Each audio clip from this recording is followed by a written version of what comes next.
And so here we have, this is Martin Luther King and Harris. And so this is the building we're going to be drawing and using for our next part of the court. Okay, you go to the map. Okay, we all clear where we are? Everybody's going to get there. Don't ask me where it is. I'll pee. So there it is. And we can see a couple of things.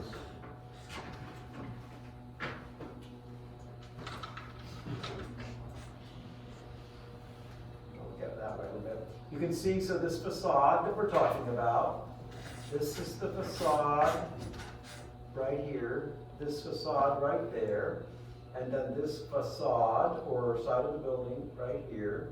We're not worried about any of the other stuff. We don't care about the other back side or the other side. We don't care about it. Okay? We're going to consider it flat. It's enough work. Don't worry.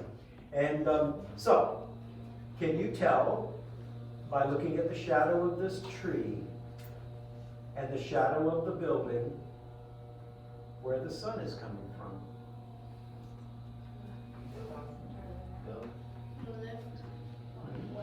The left side. It's coming from the left side. Now remember, look where the cars are coming. I'm not in England.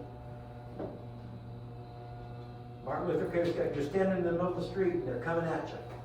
So which way are you facing?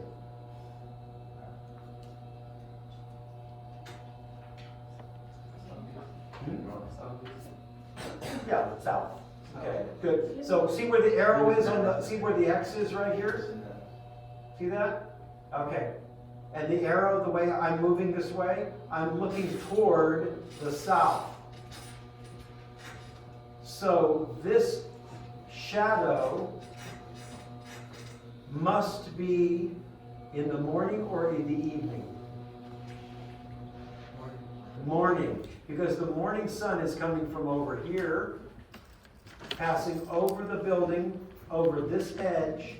It's coming down at a very sharp angle. What angle is it? Oh, you mean here's the edge of this, and here's the edge of this. Okay? You see, it's all just deductive. Not that hard. That is that. You see that little glitch right there? That's that little glitch right there. There to there. So Mr. Sun is right up there. Is that in the morning or in the afternoon? Pretty high in the morning, people. The sun is on top of your head. It's pretty close to noon. I mean, something maybe that's still morning. You know, 11:45. That's still morning, I suppose, or whatever. Okay, but you don't eat breakfast at 11:45, right? Well, you're right, a little later. That's a little. That's brunch, right? Brunch. Okay. All right. So here you are. This is pretty high in the sky. So therefore, that's probably getting close to noon because if this is summertime. Okay. You gonna watch me? All right. So I'm to the south, and so basically this is 90. In the summer at noon, the sun is at 83. I just made 83. In the winter, it's 32. You just drew a 30-30 axon, didn't you? That was low. That's 32. That's where the sun comes from. That's crazy, right? Right, yeah. And so, watch this. So, remember I played this before? So that basically in the wintertime, December 21st, lowest. Shortest day, right? It's not going to come from over here. It's going to come way over here, right about here. And it's going to start here, and it's going to go this, and then it's going to go down. Got me? Then in the summertime, June 21st is the longest day of the year, here. And it's going to start all the way over here, and it's going to go like this until it's 85, and then back down to the west. See that arc? As opposed to a winter arc? Understand me? So therefore, I know that this is coming from the east. It's probably, if it's summertime, which let's look at his clothes for a minute. He's working, so he doesn't want to skin his knees, so he's not wearing shorts. Oh, look at trees. That's an oak tree. That's because they don't water things. Oak trees, those are a little deceiving because they don't drop their leaves. It's a little hard to tell if it's winter or summer. Yeah. But I think it's probably close to the summertime, and I think we probably have something near noon, so 11-ish, maybe around that. Okay, does that make sense? So basically now we know the orientation of that thing, okay? So when you're standing in front of this building right here, now you're going to name for me the names of the facades. So if this is looking in this direction is where the sun is, southern sun, so what kind of light is hitting this facade? What kind of light is hitting it? Is there much light on it? Not much. What kind of light is hitting that facade? No, is it north, south, east, or west? Huh? You're right. This is the north facade because the sun is coming from the south. So if the sun is coming this way, right, it's never going to get on the side, right? So that's the north facade. Good job. Then the sun comes up over here and it falls over here. What kind of sun is going to hit this facade right here, the little short facade? What? You say it. West. Why don't you just say it? Matt knew it. Just yell it out. West. Okay, that's the west facade. Making sense? Okay, so now you're going to need to know those things because we're going to be talking about real building now. Okay? All right. So this is the building in question. Okay. And it's a neoclassical building, probably built around the turn of the century, 18-somethings. We're going to go out there, not today, of course, but we're going to go out there Monday. And so here you have a good neoclassical facade and then a good neoclassical facade. You can't really see a whole lot what's going on because of the trees. You all recognize this building? You can't go inside of it. Even my pass card won't let me in. Something secret going on. What's going on? Anyway, they won't let me in there. I can go everywhere, but I can't get in there. Okay, so we're going to look at that now. So then what we're going to do is in your assignments, this is the assignment we're going to do. So go to this one, please. Visual thinking for visual notes for visual thinking.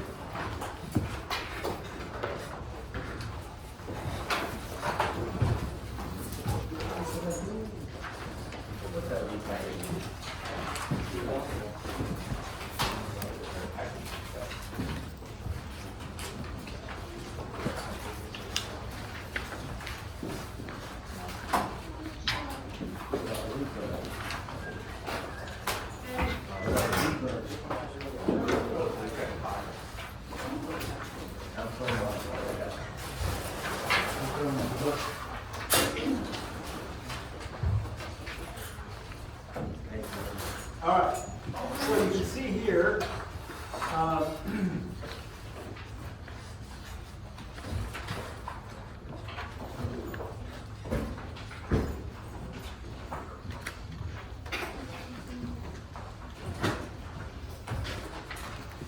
what we're going to do is we are going to be doing some combinational things because this is a new building where you're going to fix up these things over the weekend. We've learned some skills, and now we're going to start using our analogical thinking, our symbolic thinking, and that's why I was looking for all of those opportunities for you to go from representative drawing to abstract drawing to symbolic drawing, because now we're going to have to start thinking about the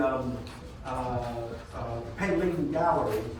We're going to start thinking about what Pei Ling is like, okay?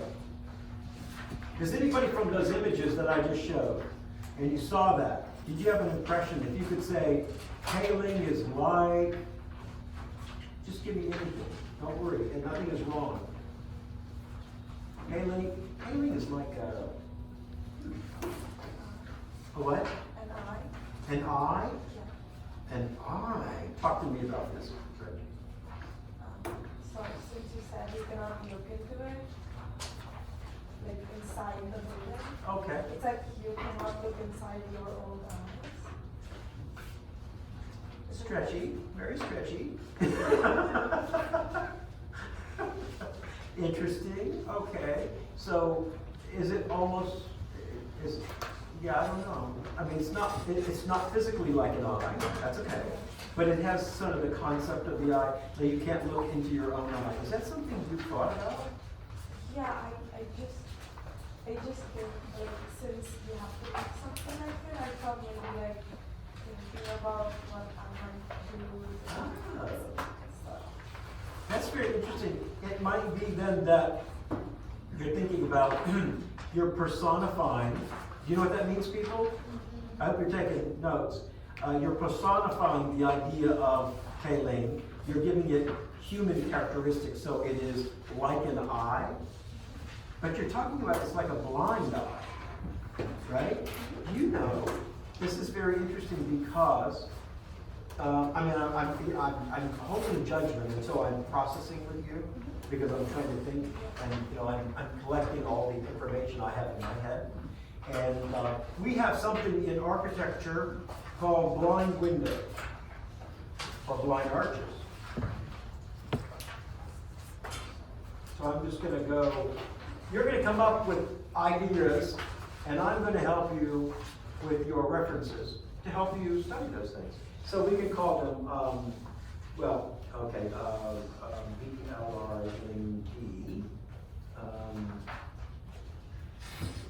I'm going to say windows first, because that's the simplest thing for the moment. Blind windows. No, I don't want blinds on my windows. No blinds yet. No, this is stupid. Okay, we don't like that. Okay, we're not going to go with windows. We're going to go with, it's really called tracery. Okay. Blind tracery is a very interesting classical medieval thing we've done for a long, long time. We create, look at these, don't they look like they should have stained glass or something in them? But they don't. They were never designed with stained glass. They didn't put the stone in there saying, when we've collected enough money, we're going to make some stained glass. No, they always intended it to be blind. Okay? And it was always blind because what they were doing is that they had the body of the building, and there were stained glass windows, or there were windows, and then they said, but here we need to continue the articulation of the facade so that it looks handsome or beautiful, but we don't want windows in it. We don't want light, but we're going to continue the tracery. All this business with all the vining and all of this work is called tracery. You can see I spelled it up there improperly. Tracery. Got me? Tracery. All right? How lovely is that? Okay. Now it is still tracery when it has stained glass or windows in it, but it's blind tracery when it doesn't. Blind. Okay? There also should be, that's tracery, there should be blind arches. There they are.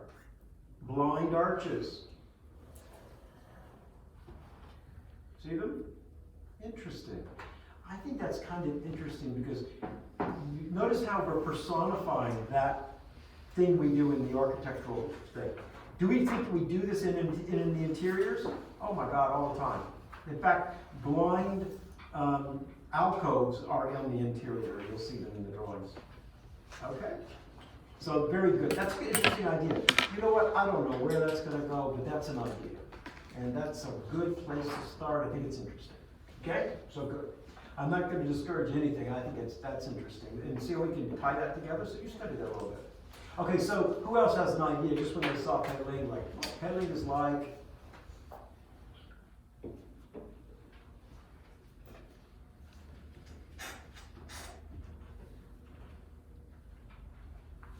Come on. Just your impression. It's like...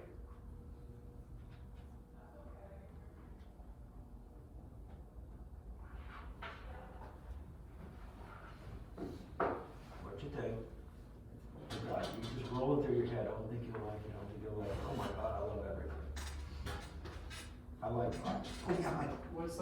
that term for, it's like a cemetery, but like, it's like a house where they, it's just an Mausoleum. Mausoleum. Mausoleum. A mausoleum. Don't ask me why, but I have like the vocabulary of necropoli. Necropolis. A necropolis is the city of the dead. Necromancy means you love dead stuff, okay? A little weird. Okay, now, so necro. So a mausoleum, very interesting, because a mausoleum would be, let me put up a mausoleum. That's a very nice idea. So let's take a look at mausoleum. I don't think I can spell.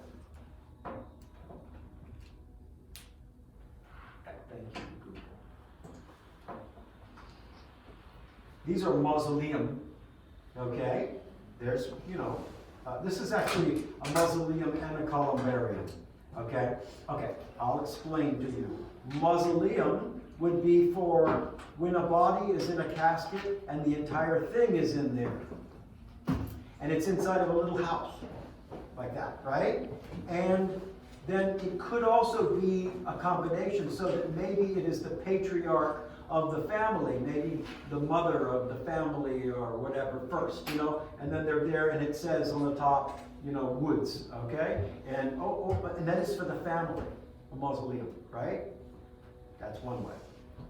Then, when there's a wall, have you ever been to cemeteries where there's like a wall and then they put the cremation in a little tiny box, but it's like they're up like a wall of them, and there's a little flower thing and all that stuff, Okay, that's a columbarium. And they usually are about this deep, okay? And then they're made so that the ashes can go in, and they're just a little space like this, but they usually stack them up and they make a wall of them. Columbarium, Latin word for it. Then the next one is when you have, like in Holland, they will bury the body and then they will allow it to decompose for 25 years, and then they exhume it because they don't have a lot of land. And then what they do is they collect the bones, and the bones are no longer than your larger femur, and so then they make a box, a little casket, which is called an ossuary, like osteoporosis, like, bones, osteo. Okay, like an osteopath, like your bone doctor if you break your leg or something. And so then they make little caskets about this big, and then those walls are about this thick, and then they stack those up like that. So there are all kinds of interesting ways to think of them. But the mausoleum is a very interesting idea. Now, talk to me a little bit, Michael, about it is like a mausoleum. And look at this one, and look at this one, and look at this one, and look at this one, and look at this, and this, and this, and this. Stylistically, good Lord, very good. It has a very similar quality to it, right? Okay, this is also, by the way, why do I forget that? Help me with what that is. Taj Mahal, thank you. Oh my God. Have I been there? Yes. Okay, yes, and I have a picture of me holding it up. Yes, it's all good. With the Tower of Pisa and everything. That's a big mausoleum. It's very big, it's quite beautiful. Okay? And so there are various ways to do that. Now, what we want to do though is we begin to look at them, they all seem to have the qualities of solidness, the qualities of permanence. Why do you think people are making these little buildings as mausoleums? Why do you think they're making them like this? Making them solid and permanent. What do you think that symbolizes? Solid permanence. What do you think that symbolizes? Eternity, right? Like, you look at a piece of stone and you go, oh my gosh, we better bring that stone inside or it's going to rot away. Piece of wood? Yeah. Piece of sugar? A sugar cube? Oh my gosh, you don't even want to spit on that, right? It's gone. Okay, so here what we see then is that it symbolizes eternity. That's why stone, right? Things like that. Okay, So if we went to, if we looked at something, give me the opposite of that. I'm helping you with analogical thinking. Give me the opposite of something that has permanence and eternal materiality, like stone. What would be the opposite of that? Glass. Glass, could be. Realize glass is really just clear stone. Water. What? Water. What? Okay, okay. Yes, like water, that's lovely. Because water now would be something that is constantly moving, right? Oh my goodness, that could be, that's a very interesting idea, like water. What if you made a mausoleum of paper? Wow. That is just, let me just go, paper architecture. How would you ever thought of that? Okay.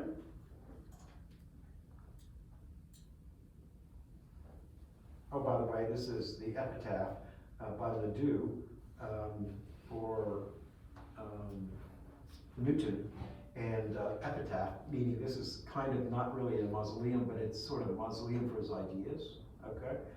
And so that is, it's a visionary work, and this is Newtonian, that's Ledoux, 1700s. Okay, it's called a visionary architect.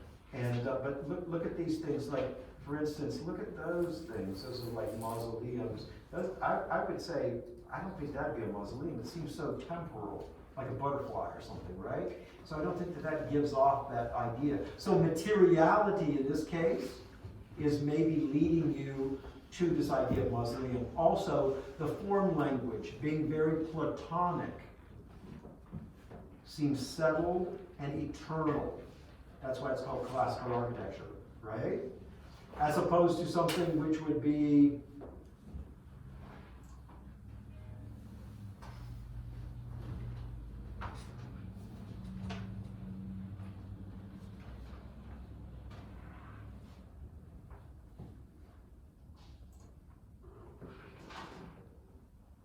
deconstructivist architecture.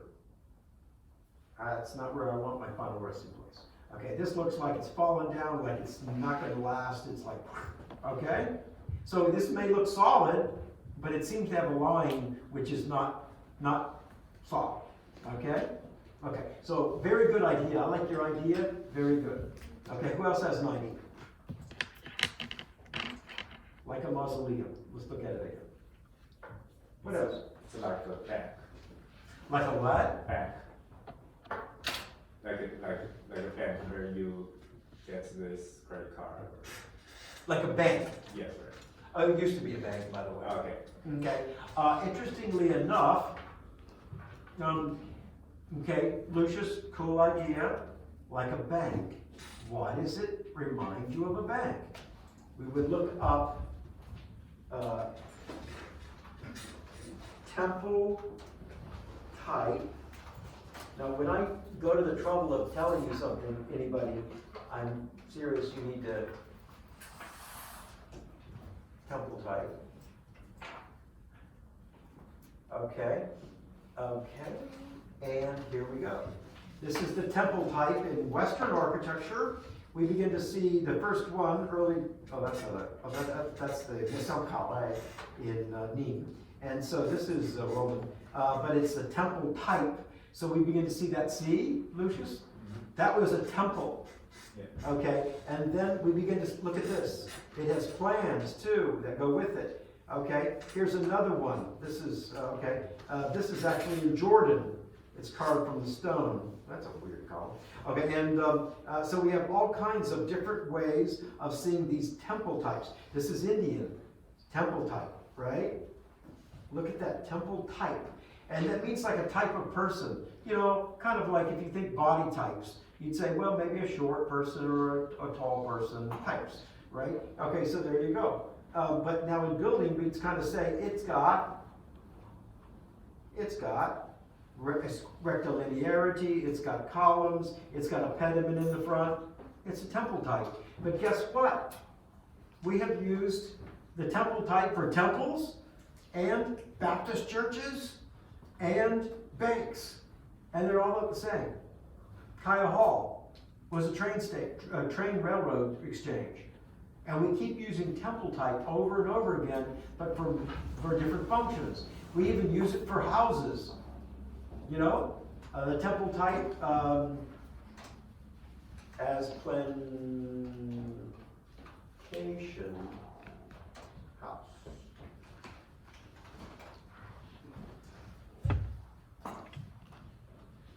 See it again? Oh my goodness. This reoccurs and reoccurs, reoccurs, reoccurs.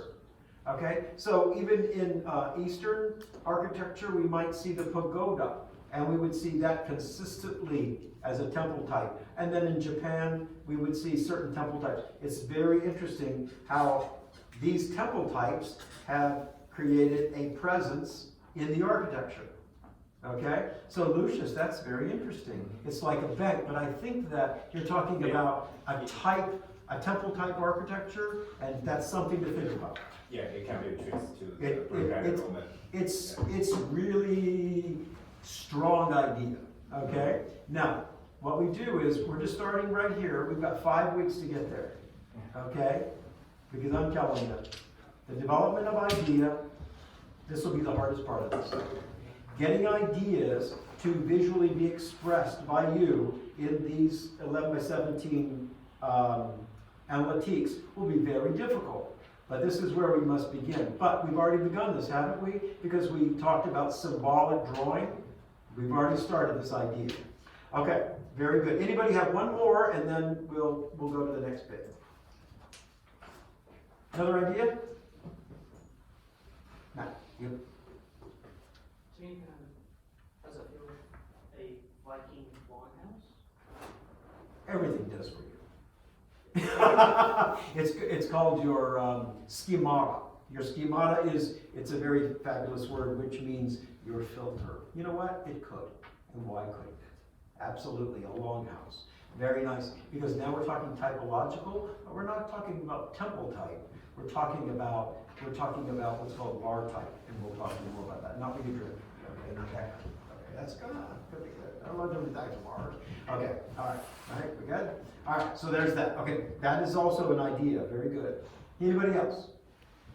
All right, so let's take a peek here at the assignment again. And so what you're going to do is you're going to go to Pei Ling and you're going to do some sketching and some diagramming and some photographing and some recording. You're going to make an architectural application of your diagramming and drawing skills by quickly recording and analyzing building in Savannah, Pei Ling Gallery. Do Monday, 8 a.m. in your sketchbooks. In your sketchbooks. You're going to diagram and label at least the following issues. You can do more, but this is the minimum.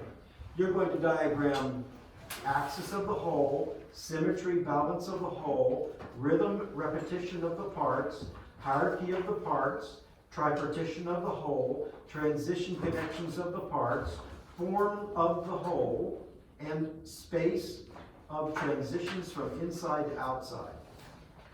Now, where are you going to find definitions of all of these things? You're going to go to,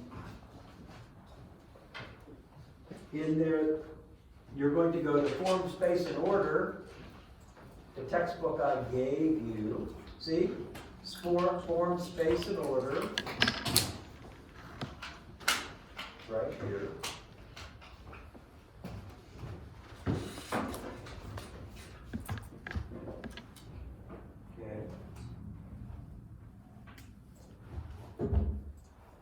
And in this book, which is fabulous, you're already using it in intro, right? This book you will become very familiar with.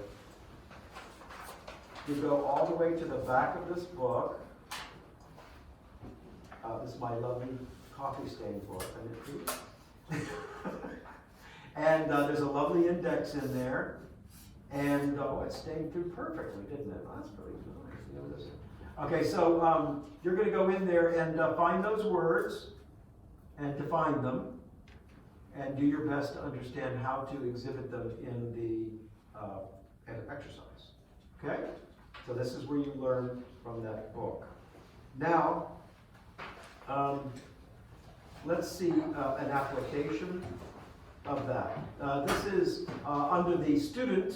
Her name is Meden, M-E-D-E-N. You writing it down? You're going to be looking for it in good student work. M-E-D-E-N. M-E-D-E-N. Okay, and so here we go. And so you in there, you already have these drawings, excuse me. You already have these drawings, right? They're in the back of your packet. Okay, so you have some idea of the building in elevation, north elevation. Here's a section. This is the west elevation. And this is the actual plan. I'm already giving it to you. Don't worry, it's going to get harder. Then, what we've got is you're going to take that and in sketch format. You're not going to scale it or anything. I'm giving you a little break. Okay? You're just going to draw in your sketchbook. You're going to go axis of the whole. And what you're going to do is you're going to go in here and you're going to do plan-like or section-like drawings. This is a section or elevation-like drawing, and then this is a plan-like drawing. And you're going to pick some part of the building, and you're going to say, I think an axis of the whole. Of the whole facade, there is an axis going down the center of it. See that little dashed line with an arrow? That's a diagram on top. And this is what you're going to do. Then you're going to do that, and then you're going to do it in plan. And look how she reduced it and kind of runted it up a little bit to fit it on. That's fine. We don't care. It's a diagram. And then she came back in here and took an image, a picture of it, produced it black and white, and then did a beautiful sketch of it at the same quality as all these beautiful things you did here. See these? Okay? And that's in your sketchbook. In your sketchbook. So, axis of the whole. What's an axis? Juliana, she's got it in her head. Spit it out, girl. I just don't know how to put it in words, like the way you can cut something so it has two equal parts. Yeah, an axis usually indicates some kind of balance or symmetry.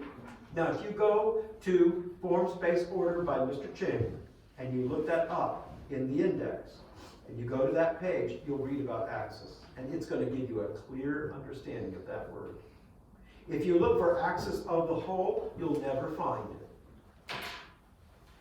Could be axis of the facade, axis of the plan, it could be a million things. The key word is axis. Okay?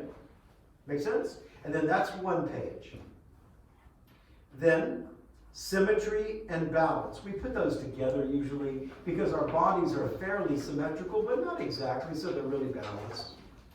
Real symmetry, complete symmetry, we see often. Okay? And then here is an indicator as a way to show that. And they're looking at a part of the facade of the northern facade. Only a part. And they're saying in this facade, we see that there is sort of an area over here, and then here, and it's like bookends, and it's creating a symmetrical quality. Okay? So you're looking for how to apply the idea of symmetry balance to this building after you've read it in shape. Okay? Make sense? All right. Then the next one, rhythm and repetition. Rhythm and repetition of the parts. So you look at rhythm. Okay, so let me go back to axis, symmetry, rhythm, repetition. See, I'm not out of order. I'm in order. Okay. So rhythm and repetition. So here, they're looking at it and going, okay, here's an elevation. Here's an elevation.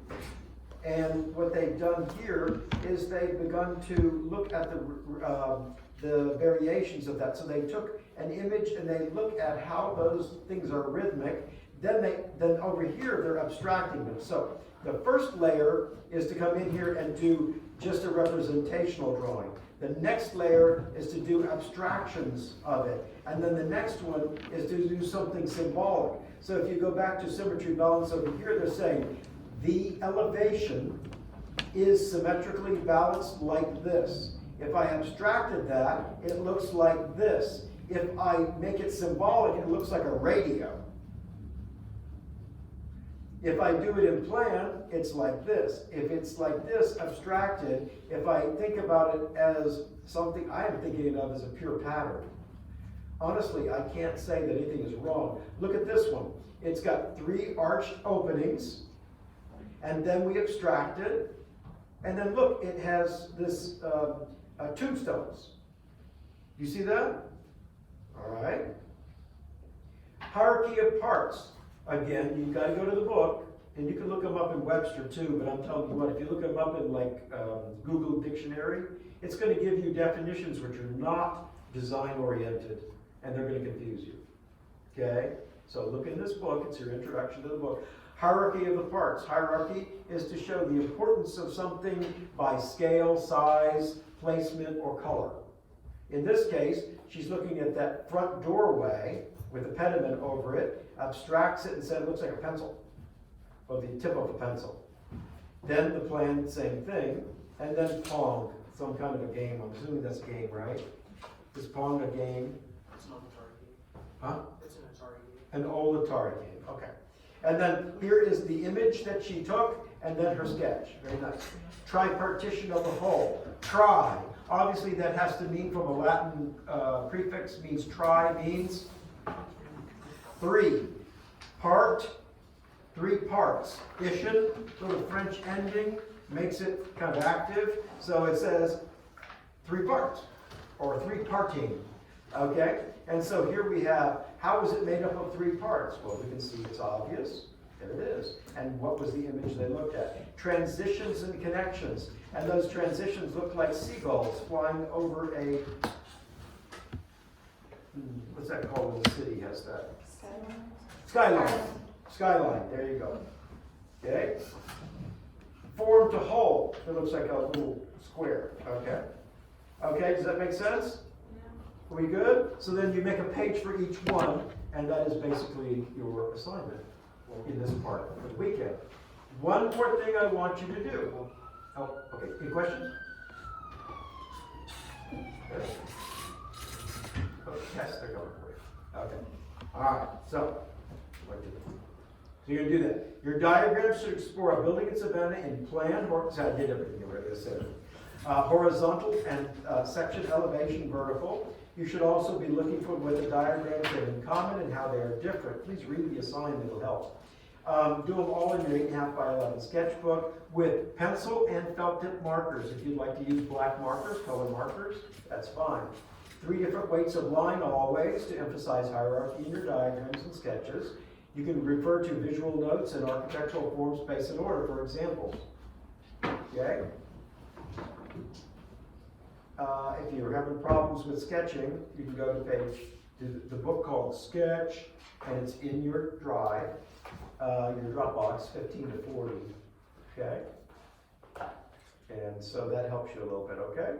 And then there's some pages specifically that will help you in this assignment, okay? And those books are in your Dropbox. Okay? All right, so you go to the site this weekend, take some photographs. I believe the weekend is quite sunny and nice. And take some photographs, read before you go so you understand what the words mean, write those definitions down, get an idea, say, gee, where am I going to photograph this to find hierarchy of the parts? Where am I going to photograph transitions? Where am I going to try and investigate this? Then, get in your sketchbook with your raw materials and put them together like this, okay? And then I want you to make up a 2-sentence thing, and you just write it in your sketchbook. What is Pei Ling like? And it could be 2 sentences, fine. Pei Ling is like a mausoleum. So that's like what it is like, and how is it like that? What and how? So, Pei Ling is like a mausoleum because it is very solid and eternal.